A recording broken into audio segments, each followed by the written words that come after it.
Assalamualaikum warahmatullahi wabarakatuh. Selamat pagi warga Palembang Info. Wah, di hari weekend ini sepertinya kita mengisi pagi kita dengan sangat ceria ya.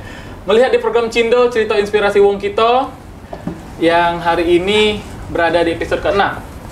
Kalau minggu kemarin kita sudah membahas tentang pejabat-pejabat tokoh publik ada di Kota Palembang. Hari ini kita akan membahas dengan salah satu anak muda, masih tergolong muda, ya, yang membawa nama Palembang sampai ke kancah nasional maupun internasional melalui produk kaos.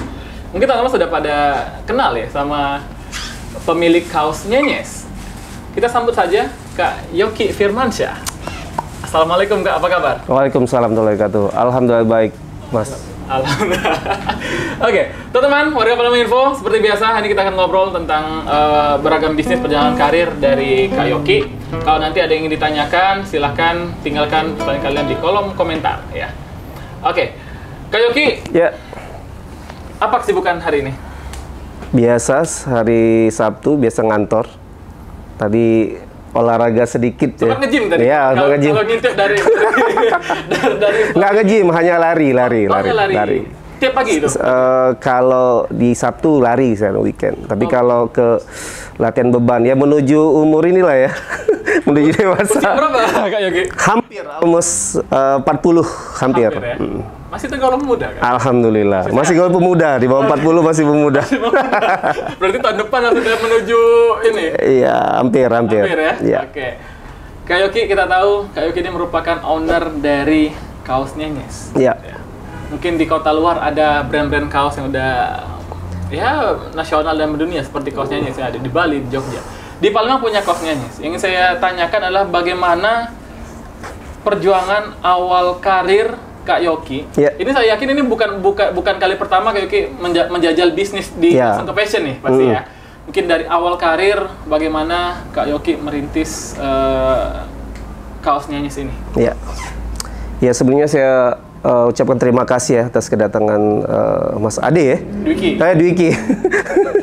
Dwiki Adi Putra.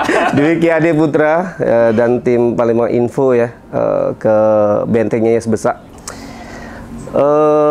Ini pertanyaan yang sering ditanyakan sama teman-teman bahwa bagaimana mulanya kaos Nyenyes ya. Jadi benar Mas Dwiki, Bro Dwiki. Jadi perjalanan bisnis itu kadang kita nggak tahu kan bisnis mana yang akan jadi seperti itu. Jadi saya mulai dari kecil-kecilan juga, mulai dari bawah. Macam-macam bisnisnya. Mulai dari SMP malah. SMP. Mulai dari SMP. Pada itu masih di Palembang ya, belum merantau Iya, ya. iya. Jadi kita kan dikasih uang jajan dulu, ya kan gitu. Tapi orang tua pasti kita itu dikasih uang itu pasti tidak sesuai dengan kita harapkan atau kita inginkan ya, seperti itu. Nah, jadi saya mulai jual stiker yang bisa disetrika zaman dulu. Jadi kulaan sama bapak-bapak di depan. Nah, itulah insting bisnis kadang. SMP mana Kak? SMP 12 Palembang. Masih ada sekarang? Masih ada. Di mana itu SMP 12? Di Kertapati, Mataram. Jadi aku di Wong Kertapati. jadi seperti itu. Jadi SMP ya mulailah seperti itu.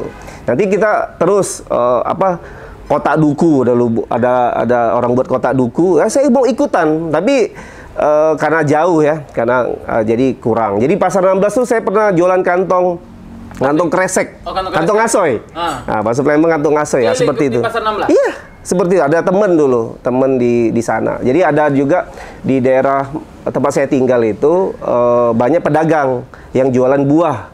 Sebelum direlokasi kan seperti sekarang. Nah, dulu saya ikutan, ada temen juga seperti itu. Jadi itulah membangun mentalitas dan kerja entrepreneurship. Jadi ada mentalitas di situ. Jadi actionnya seperti itu. Nah itu Mas. Jadi nanti perjalanan membawa saya ke fashion, tapi nggak ujuk-ujuk. Jadi membangun dulu.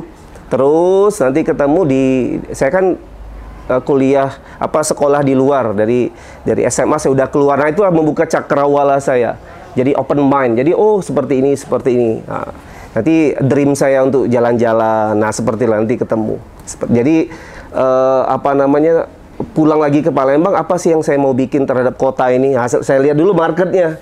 Nah, seperti itu. Sudah ada yang jualan apa sih? Dulu tuh tahun 2008 tuh ada Visit Musi.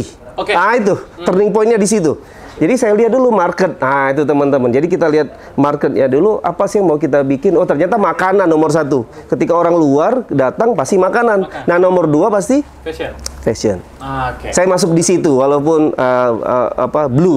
Blue Ocean seperti itu kan, kalau saya anggap pempek, tapi pempek tetap walaupun Red Ocean banyak pemainnya, tapi besar juga market size-nya seperti itu. Oke. Yang menarik adalah Kak Yoki memutuskan untuk merantau istilahnya. Iya. Pas SMA. Iya. Dan juga tadi memiliki cita-cita keliling Indonesia. Dan Iya. tercapai itu kan, jalan-jalan ya. Iya, almost. Terakhir saya ke Aceh kemarin. Oh, Aceh. Sama keluarga. Kita tarik sedikit ke bukan sedikit, banyak nih. Kita tarik ke belakang. Iya. Di tahun berapa tuh? Berarti 2002? Saya 2099. Ya 99 itu. 99. Taman SMP. Tahu SMP? Iya. Mengapa memutuskan untuk merantau ke Jogja? Simple ya sebenarnya. Kita kan nyari contoh sebenarnya hidup ini. Jadi kakak saya dulu di sana, seperti itu. Jadi kayaknya enak sekolah di luar. Jadi sekolah di luar banyak teman baru, belajar kemandirian, nah seperti itu. Jadi saya ikutlah ke Jogja seperti itu. Lalu untuk jalan-jalannya itu Ya. apa? Dengar-dengar sempat ke Manado juga pada saat itu ya? Iya, lebih tepatnya seluruh Sulawesi. Oh, Jadi gini, dream saya tuh karena itulah pentingnya guru ya. Guru sekolah saya itu menginspirasi lah. Baik itu di SD, SMP, SMA. Jadi ini untuk teman-teman yang guru ya. Jadi guru itu kalau dia menarik cara membawakannya, anak murid itu terinspirasi gitu. Saya punya guru-guru di bidang misalnya antropologi, sosiologi, itu yang geografi. Jadi peta buta itu saya sangat asik gitu belajar itu, karena ini daerah sini, ini peta dunia seperti itu, global. Jadi saya tahu nih daerah-daerah. Nah, jadi ada interest, ada keinginan, ada mimpi jadinya mau jalan-jalan seperti itu, mau ke situ. Oh, ternyata misalnya kita ke misalnya di Gorontalo, seperti ini kotanya, bagian provinsi ini, terus misalnya pernikahannya seperti ini, adat, terus kematiannya seperti, dan banyak. Nah itu yang menarik saya seperti itu. berarti yang paling berkesan di mana tuh? Semuanya sih, karena tiap daerah tuh unik ya. Baik itu di Sumatera, di Jawa, di Sulawesi. Nah saya belum tuh Kalimantan yang keliling, tapi kalau keliling ya, tapi 1-2 provinsi sudah seperti itu. Wah, luar biasa. Maluku saya sudah, yang Pulau Bacan itu ya, saya sudah ke situ. Luar biasa. Nah, jadi setelah merantau, memiliki cita-cita jalan-jalan karena terinspirasi dari guru, memutuskan balik ke Palembang untuk mendirikan bisnis berdasarkan by riset tadi kan? Bisa ceritakan nggak awalnya itu berarti dari tahun 2007 berarti ya? Awalnya gimana? Jadi saya balik lagi ke Jogja sebenarnya karena keinginan saya keliling Indonesia tadi, saya kan harus ada bensin nih, fuel gitu kan. Mau jalan, pertama kali saya ke Makassar, harus ada bahan bakar dulu dong. Saya kan bisanya jualan, bisa dagang seperti itu. Jadi ya jualan aja. Jadi dreamnya dulu jalan-jalan, tapi fuelnya dari bisnis. Banyak kan orang ada bule-bule itu ke sebuah negara, mereka kan jadi translator bahasa Inggris atau ngajar di kursus bahasa Inggris seperti itu kan. Nah, saya di bisnis. Jadi sebuah kota saya dagang di mana pasarnya segala macam. Nah, itu yang buat saya bertahan. Tapi tiba di titik kesimpulan saya udah 2 tahun keliling itu, wah ini nggak bisa kayak gini. Hidup harus ada arah gitu kan. Nah, jadi saya memutuskan pulang. Nah, itu tadi ada acara. Jadi saya dulu jualan di pasar-pasar biasa, terus ke pameran ya kan, event. Nah, terus pulang pengen menetap, pengen bangun bisnis dari bawah lagi seperti itu. Yang ada tempat base-nya seperti itu, nggak melompat-melompat. Oke, jadi mengawali karir ini melalui dengar-dengar dari embrionya nih. Namanya Palimotism. Iya, betul, Palimotism. Itu bagaimana? Pada saat itu mungkin belum begitu besar ya bisnis di fashion ini gitu ya. Karena kan zaman dulu masih zamannya mungkin Billabong yang gitu-gitu kan dulu ya, atau ya banyak lah brand-brand. Nah, tapi timbullah ini brand embrio Kak Yoki. Nah, itu bagaimana Kak awalnya Kak membentuk suatu Iya. bisnis ini? Jadi sebelum Nyenyes itu di 2009 kan Nyenyes, sebelumnya ada Palimo T-shirt. Jadi Palimo T-shirt itu karena ada acara PENAS dulu, apa ya, Pekan Tani Nelayan Andalan dulu di Banyuasin. Di Banyuasin? Saya lihat makanan oleh-oleh sudah banyak, makanya kita buat kaos seperti itu. Jadi kaos tadi, brandnya ini, dijual di pameran. Saya dulu kekurangan modal sebenarnya. Jadi kita entrepreneur itu kan ada ide, ada capital gitu kan. Ya. Kalau capital kurang, kita harus share dong. Kita berbagi keuntungan. Nah, itu saya tawarin. Nah, udah dapet, saya buat. Tetapi ada sisa barang yang nggak laku. Nah, kalau darullah ya, ada apa namanya itu, diliput oleh teman-teman media. Nah, itu masuk. Ada yang hubungin saya di sebuah apa namanya, dari toko kain songket seperti itu. Nah, saya ketemu orang. Nah, bagi saya ini peluang gitu loh. Jadi saya tawarin ke semua juga gitu ya. Jadi Palimo tadi di bisnis modelnya tadi dititipkan gitu, konsinyasi kepada toko-toko songket seperti saya tawarkan. Dari satu bermacam-macam. Nah, dari situ adalah challenging. Wah, ini jadi saya masukkan barang, saya kan menunggu. Jadi banyak waktu terbuang. Nah, ternyata ada segmen market yang ingin desainnya lebih, bukan desain nih, kualitas bahan itu lebih bagus dari Palimo T-shirt gitu. Nah, makanya saya riset lagi, makanya ada Nyenyes. Ada kaos Nyenyes di 2009 kita luncurkan. Emang Palimo T-shirt itu apa yang menjadi bedanya? Apakah kaos polos kah atau apa gitu? Pertanyaan bagus ya, karena orang-orang itu kan macam-macam. Kita kan tergantung segmen market yang kita mau tuju nih. Yeah. Jadi kalau marketnya dia peduli pada harga, berarti yang penting kan Palembang nih. Jadi dulu Palimo itu desainnya foto, dimulai dari foto-foto apa, rumah rakit seperti itu. Jadi belum didesain dengan sedemikian kayak Nyanyi sekarang. Makanya orang kan biasa untuk dititip-titip biasa aja seperti itu. Jadi misalnya tentang apa ya, pakaian aisan gede gitu kan, pakaian untuk menikah itu. Nah, itu foto siapa coba? Foto sepupu saya. Jadi dimasukkan ke iya, kita kan entrepreneur kan gitu ya, harus cari terobosan ya, nggak ada ya udah foto saudara gitu kan. Nah, sebelum saya investasi di people, kita cari tim, cari desainer dan segala macam. Nah, seperti itulah. Oke, nah. Itu Palimo T-shirt ya produknya. Ya? Nah, beda sama Nyenyes. Nah, timbullah Nyenyes di 2009. Ya. Ini terkenal dengan kata-kata lelucon, kata-kata lucon, banyak. ciri khas Palembang. Iya. Mungkin yang saya pakai ini adalah songket series ini. Songket series yang terbaru gitu. Iya. Tapi nanti nanti dibantu tim untuk menunjukkan salah satu contoh gitu ya. Iya. Nyenyes ini. Nah, apa yang mendasari Kakak kok tiba-tiba terlintas gitu? Memang wong Palembang kan banyak kelakar. Iya. Kan? Betul. Nah, apa yang mendasari Kakak membuat baju dengan kata-kata unik, kata-kata lelucon khas Palembang? Jadi gini, jadi kita masuk itu sebenarnya pemain-pemainnya sudah ada. Jadi ada beberapa pemain, saya kan harus petakan dulu di lapangan seperti itu. Jadi memang udah ada yang lebih bagus, lebih lucu. Nah, makanya kita petakan apa sih berdirinya Nyenyes ini. Nah, kalau saya lihat kan Nyenyes itu kan ngomong.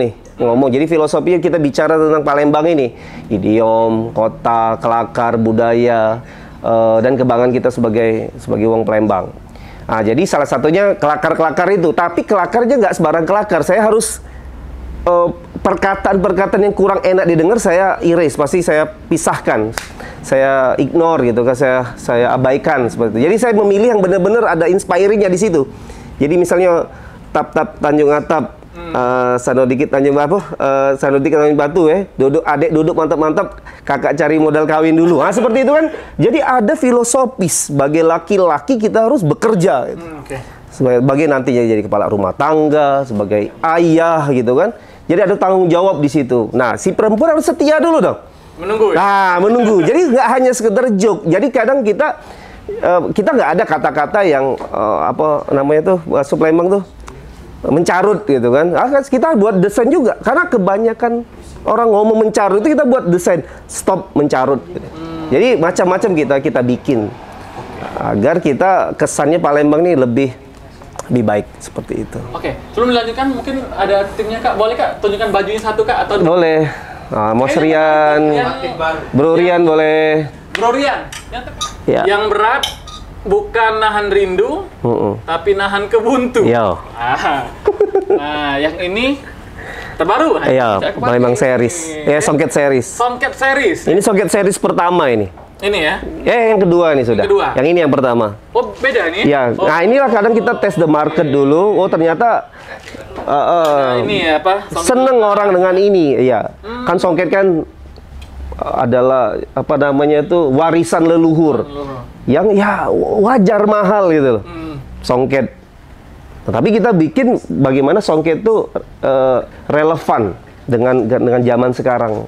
Ya medianya ya media kaos seperti itu. Jadi selain songket, kayaknya ada yang jemputan juga ya? Ada jemputan. Nah, jemputan yang pertama. Ini menarik loh desain dari sini teman-teman. Ya. Boleh dong satu Bro Rian. Nah, ini. Jadi bukan hanya kata-kata ya, bukan hanya pepatah ya. Ya. Jadi ada songket dan juga. Nah, ini kita kerjasama sama pengrajin ini. Jemputan, betul. Oke. Jadi itu kan kelihatan nih bolong-bolongnya. Ini gara-gara COVID ini. Benar, padahal nanti nih mau tanya. Ya. Oke, nggak apa-apa. Kenapa Kak? Kok Evil Shopee ini gara-gara COVID? COVID itu adalah gini. Setiap nahoda itu kan dihasilkan atau di challenge oleh tantangan, oleh badai seperti itu. Nah, badai dalam pengertian kita, salah satunya ya COVID-19 itu. Itu badai itu bisa berbentuk krisis ya, disebut di ekonomi itu seperti itu. Itulah COVID-19. Dia mengajarkan kita. Jadi banyak pengusaha-pengusaha top itu, mereka lolos dari situ. Dari ujian krisis. Krisis apa coba? 98? 2008 gitu kan? Nah, itu mereka sudah lewat fase-fase itu. Ada lagi yang krisis COVID. Nah, kita patut bangga kita sebagai organisasi ya, dan teman-teman di Unikaos, di Nyenyes gitu ya, bahwa kita alhamdulillah itu, dan izin Allah itu bisa melewati fase krisis 2 tahun itu, seperti itu, yang sekarang lagi recovery kembali.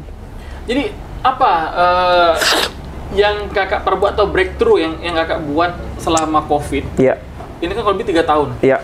Semua bisnis, semua aspek itu anjlok semua, Kak. Iya. Termasuk ya ke fashion, makanan dan lain-lain. Kakak udah dalam bidang fashion. Pasti semuanya menurun. Iya. Bagaimana Kak tetap bertahan di krisis tadi, di pandemi tadi? Satu yang pasti kita jangan panik ya. Panik itu kita nggak bisa berpikir jernih pastinya. Yang kedua, kita lihat ulang kembali bagaimana bisnis model kita. Nomor satu kan harus kesehatan orang-orang di dalam dulu kan, seperti itu. Udah dilakukan proteksi segala macam. Nah, makanya kita lihat apa yang harus kita rasionalisasikan seperti itu. Kita ada juga yang kita tutup ya. Tapi tutup itu juga bukan karena karena tidak ada marketnya, tapi memang mau dipakai orang. Tapi alhamdulillah cabangnya agak deketan. Nah, agak bisa di-cover oleh cabang yang lain itu. Jadi ada faktor-faktor yang mempengaruhi bisnis kita seperti itu. Terus mengeluarkan produk baru. Satu WKK series ya, Wong Kito Keren series. Nah, dan terus jemputan ini. Jadi kan pasti terdampak negatif ya bisnis itu kan. Kita lihat apa yang kita buat.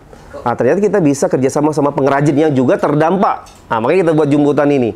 Jadi kita bikin kaos polos gitu kan. Kita minta jumput. Nah, ini ya ini jadi logo tandanya di sini nih. Nah, ini WKK series di sini, Wong Kito Keren series.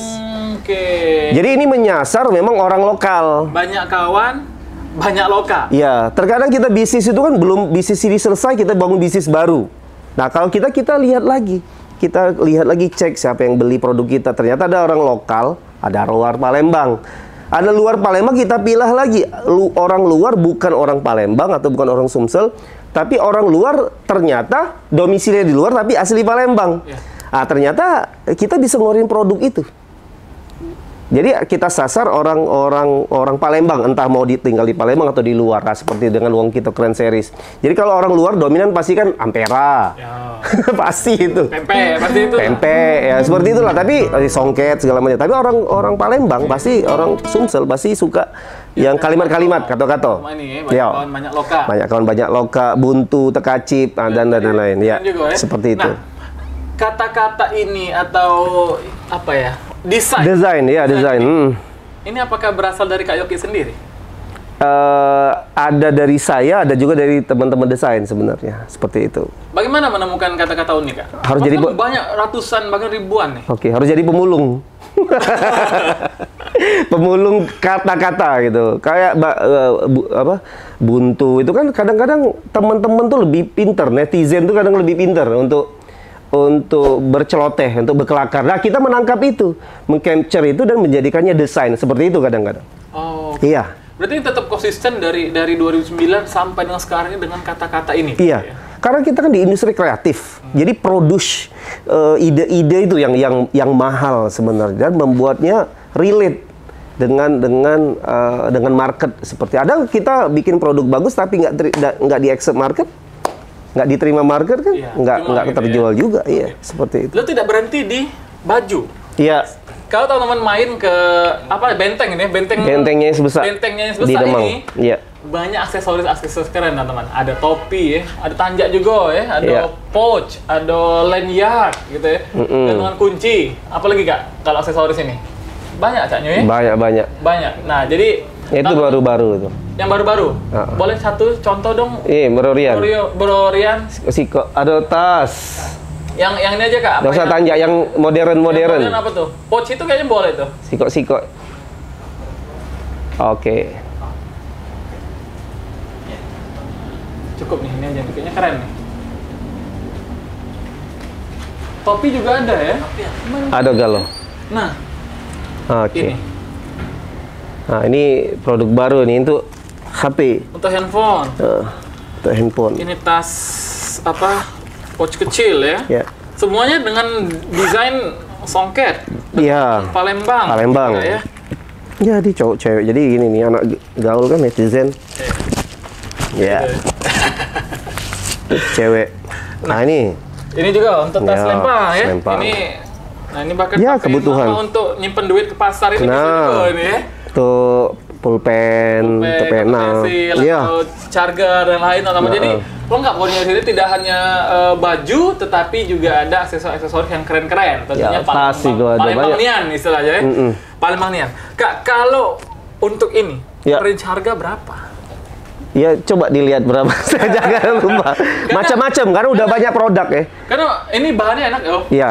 Nggak panas terus ini. Nah, itu konsistensi kita kalau masalah desain 140. Paling murah berarti 140 atau ada yang lebih murah? 140 ya, ini paling ini. Kalau kecuali ada promo-promo ya. Kalau untuk yang paling mahal mana tuh sekarang? Socket series ini kah?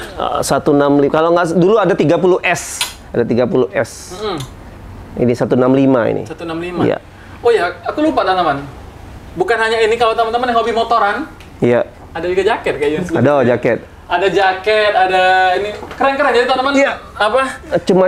Macem-macem luar biasa. Kalau jaket kisaran berapa harganya Kak? 200-an ya? 200-an ya? 200-an.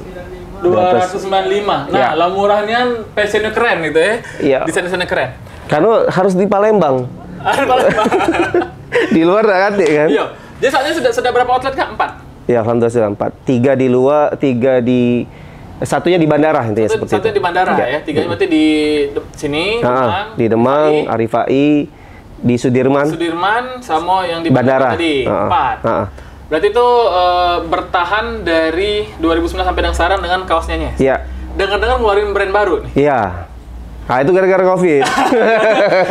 Nah, kalau orang yang memiliki pemikiran luas, teman-teman, COVID itu bukan dijadikannya bukan dijadikannya kendala, tetapi dijadikan motivasi untuk mengeluarkan ide-ide baru gitu Pak ya.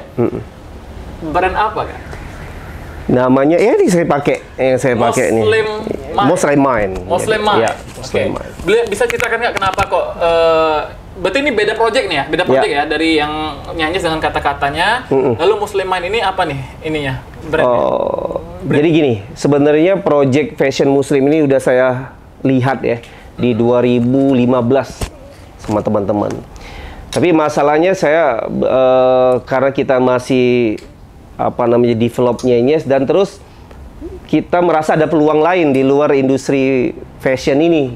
Jadi kita pernah garap food and beverage. F&B pernah, ya dulu sebelum, tapi tutup juga gitu ya. Kita suntik mati seperti itu karena tiba di titik kesimpulan dia tidak bisa mencapai yang kita rencanakan seperti itu. Ya, nah, makanya kita berpikir ulang bagaimana ini ke depan. Jadi bisnis itu kan syaratnya 3 nih, harus satu menguntungkan, profitable, sustainable gitu ya, bertahan gitu, ada berkelanjutan, dan nomor 3 tuh growing. Nah, ya ini patokan saya gitu. Jadi kita juga hire orang dari luar. Bagaimana sih kita ke depan? Saya berpikir kita 10 tahun membangun kompetensi kan di fashion, di industri kreatif. Nah, itulah core kita sebenarnya. Nah, di situ kita kembangkan bagaimana produknya sama gitu ya, di fashion tapi market yang berbeda. Jadi kita nggak perlu effort yang banyak seperti itu. Makanya kita buat apa sih mau kita bikin kaos oleh sudah ada nih misalnya kaos Palembang. Nah, ke depan kita lihat ada market nih fashion muslim seperti itu. Nah, makanya kita garap Mosleman di 2 tahun ini seperti itu. Tapi kita pelan-pelan. Yang baru digas itu di setahun belakangan seperti itu. Jadi Mosleman kita mau jadi menginspirasi akan kebaikan. Jadi kita bisnis fashion ini membuat kepercayaan diri seseorang. Jadi membuat produk yang menginspirasi orang lintas usia dan lintas gender agar terinspirasi untuk berbuat kebaikan dan dia percaya diri di lingkungannya seperti itu. Mosleman apakah dengan desain kata-kata juga? Enggak juga. Jadi ada kata-kata juga di awal, kita tes dulu. Jadi kita tes ukur terus. Pertama-tama kita kayak nyeyes. Kata-kata atau gambar, nah, kita tes keluar. Oh, ternyata segmen market kurang. Nah, kita ubah. Kita riset apa sih masalah orang itu fashion itu. Ada orang yang full mau yang tersedia di market kan pakaian muslim beneran nih, yang panjang segala macam. Nah, kita lihat ada nggak yang baru. Ternyata ada orang yang ingin pakai pakaian muslim tapi nggak kelihatan kayak ustadz gitu loh. Boleh, bentar ya, kita contoh dulu. Bro Rian, boleh dong kaos dari muslim yang basic sama yang itu boleh. Mana tuh? Basic ada, jadi kita ngeluarin banyak. Ada basic, ada etnik. Oh, ada ini juga. Jadi dari situ tadi kita bikin, ada rupanya kami bikin riset ini ya, oval fitting system namanya. Nah, jadi kita bikin fittingnya tuh unik. Nah, ini. Ada kancing sama ada yang etnik. Ya. Teman-teman, warga Palembang kalau mau nanya langsung boleh ya? Ya. Nah, ini yang biasa. Nah, ini.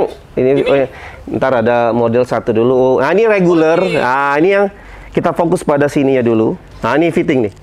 Oval fitting system. Jadi gini ya. Tapi nggak ada belahan di sini. Nggak ada belahan. Ada yang namanya oval itu. Iya, oval fitting system. Nah, ini satu kita keluarin produk yang lain nih ya. Nah, kita ada zipper ya. Nah, zipper. Nah, terus ada kancing di sini. Ada saku ya, ini kancing. Nah, terus kita ngeluarin yang terbaru nih, yang etnik. Nah, ini yang di waktu Lebaran kemarin. Di compare jadi dengan dengan etnik Palembang. Nah, ini etnik Indonesia nih. Indonesia. Enggak Indonesia juga nanti kita bikin. Nah, ini dulu. Kita bikin ini dulu. Ini dulu tanpa apa-apa kan basic ini. Basic etnik. Nah, baru kita ngeluarin yang lain. Nah, seperti itu. Nah, ini yang saya pakai ini untuk tes dulu. Ini oversize Mosleman oversize. Ada yang tapi belum produksi nih. Ini ya sudah mulai jalan, Tapi saya pakai ini hari-hari saya pakai. Saya pakai Mosleman. Jadi ini brand yang timbul karena Covid. Iya. Karena Covid ya kita ngeliat peluang, kita coba. Sekarang di sosmed ada gitu kan Mosleman ya. Jadi kalau kayak di toko oranye, toko hijau ada semua. Sudah ada gitu ya? Ada semua. Selain baju, ada aksesorisnya juga nih kayaknya kan? Ada. Kayaknya ada sendal. Ada sandal. Ada peci. Jadi preferensi orang terhadap fashion muslim itu banyak sekali. Ada yang ada yang pengen full Korta. Kita juga ada full. Ini namanya Korta. Jadi Korta itu yang nggak terlalu full Korta. Yang apa ya? Sapi yang panjang ya. Tapi ada juga itu kita bikin. Ada yang regular pakaian biasa. Nanti ankle pants ada. Nanti yang mau teman-teman yang laisbal juga ada. Apalagi terus jogger pants ada. Nah, itu kita planning seperti itu. Jadi kita mau jadi terlengkap gitu. Jadi preferensi orang, kalau mau cari, udah mau Sulaiman aja. Apapun keyakinan kita ya. Kita meyakini bahwa kita mau lebih panjang, ada seperti itu. Atau kita mau lebih fleksibel, ya pakai Korta dan tapi ini yang penting aman untuk sholat, aman untuk ibadah. Benar. Kadang saya melihat gitu ya. Teman-teman, iya, nggak kelihatan celengan belakang. Tapi ini khusus laki-laki berarti. Nah, ada ke depan mau ya ada juga inputan dari teman-teman. Menariknya apa coba? Yang beli ini gini, pertama kali beli 1 nih, nanti dia beli 3, itu datanya ada gitu. Ada beli 3, ada 5. Ini untuk gift juga, untuk kado, iya, untuk itu mungkin ya. Untuk kado, iya, untuk pakai sendiri kebanyakan juga seperti itu. Oke. Jadi kedepannya akan ada yang untuk yang cewek juga nih berarti. Iya, tapi kita wait and see dulu karena kita mau fokus garap yang pria dulu. Nanti mungkin untuk anak-anak juga ada. Kita udah siapin desainnya itu padahal. Nah, tapi kadang kita wait the moment gitu.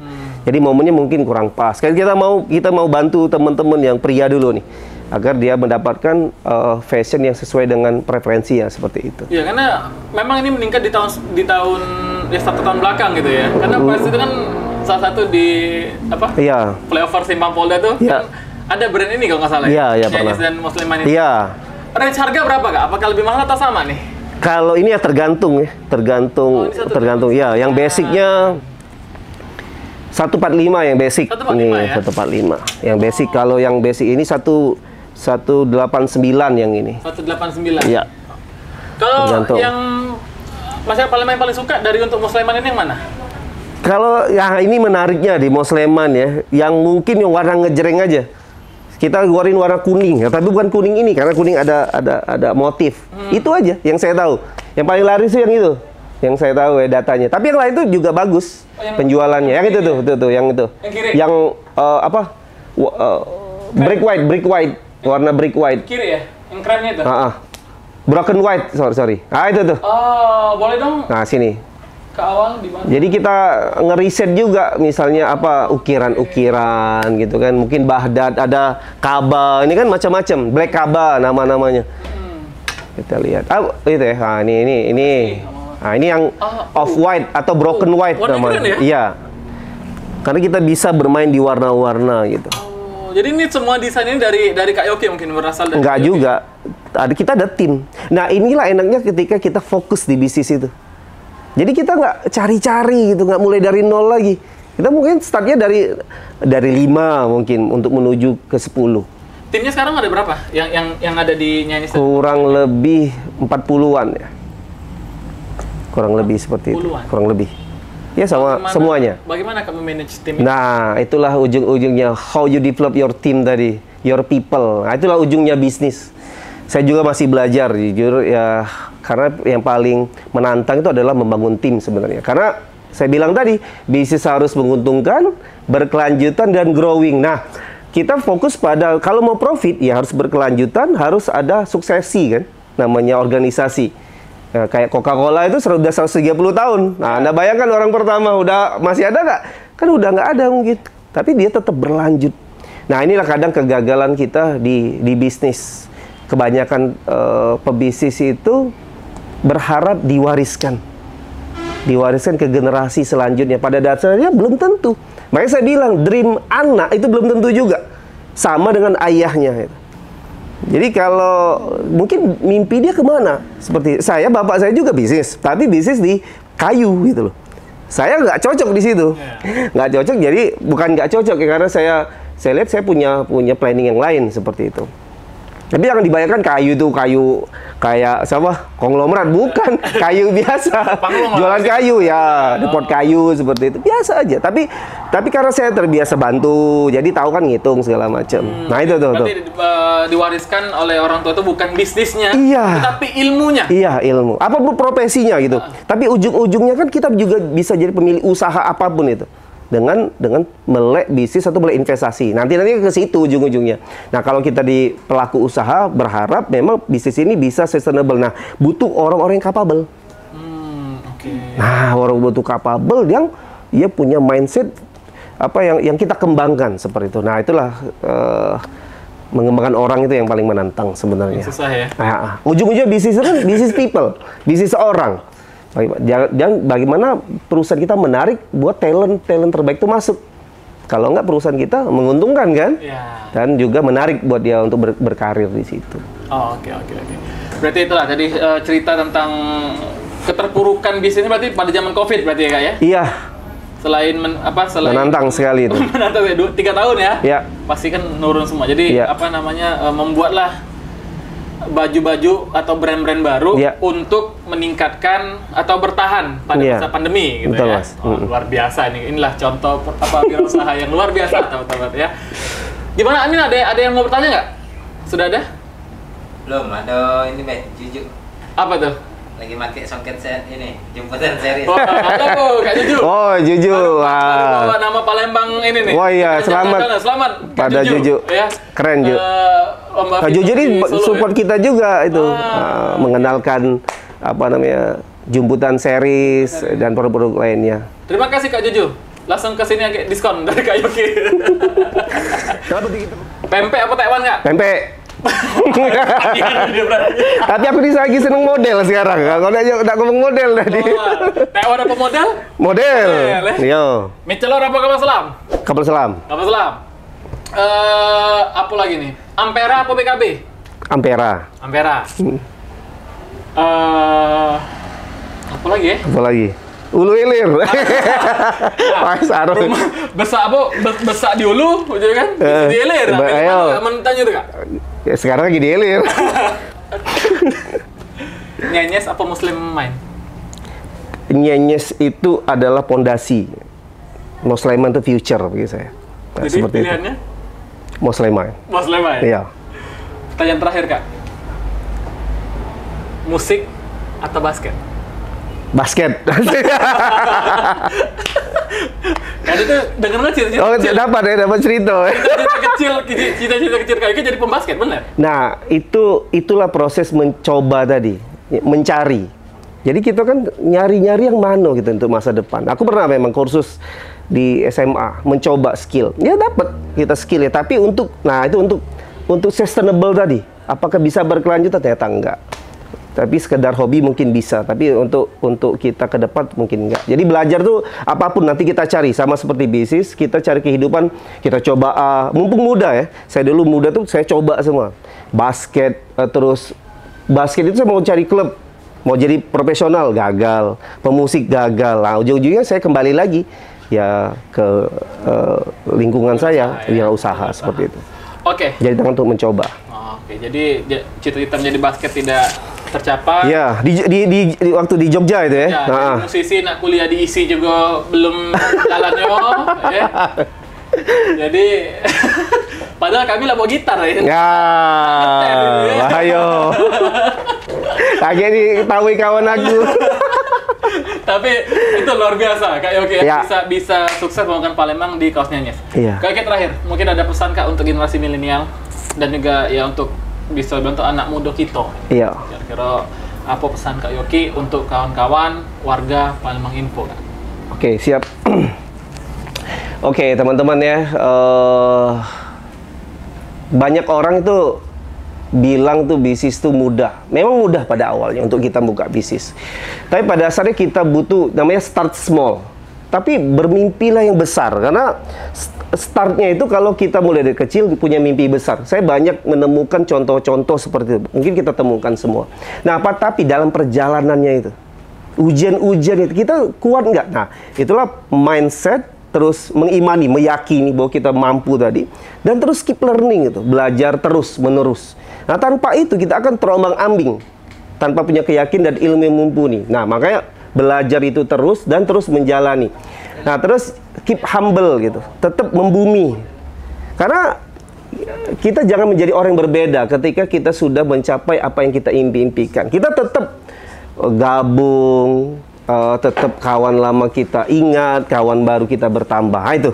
Jadi keep humble dan terus berbuat baik terhadap orang-orang sekitar kita, terutama orang-orang yang berdampak langsung terhadap kesuksesan atau kegagalan kita, yaitu keluarga, lingkungan kita sekitar, dan jangan lupa terhadap orang yang membesarkan kita. Nah, seperti itu. Wah, luar biasa jawaban dari Kak Yoki. Iya. Ini kunci-kunci Kak Yoki itu bisa sampai di titik sejauh ini, teman-teman ya. Namanya Nyes, nama Muslim yang sungguh besar saat ini, gitu ya. Alhamdulillah. Kak Yoki, terima kasih banyak. Sama-sama Mas Adi. Waktunya untuk kita ngobrol-ngobrol. Mas Dwigi ya. Program Cindo, cerita inspiratif dulur kita, yang episode ke-6, Kak Yoki. Siap. Kita doakan semoga kaosnya Nyes dan Muslim terus berada di puncaknya atau menjadi branding Kota Palembang. Jangan puncak terus saja. Kalau puncak pasti turun. Terus berarti untuk membanggakan Kota Palembang pecah nasional dengan internasional. Sekali lagi terima kasih Kak Yoki, saya doakan semoga sukses. Terima kasih Kak. Sip. Tonton Warga Palembang Info, terima kasih. Saya Heri, Assalamualaikum warahmatullahi wabarakatuh. Waalaikumsalam warahmatullahi wabarakatuh.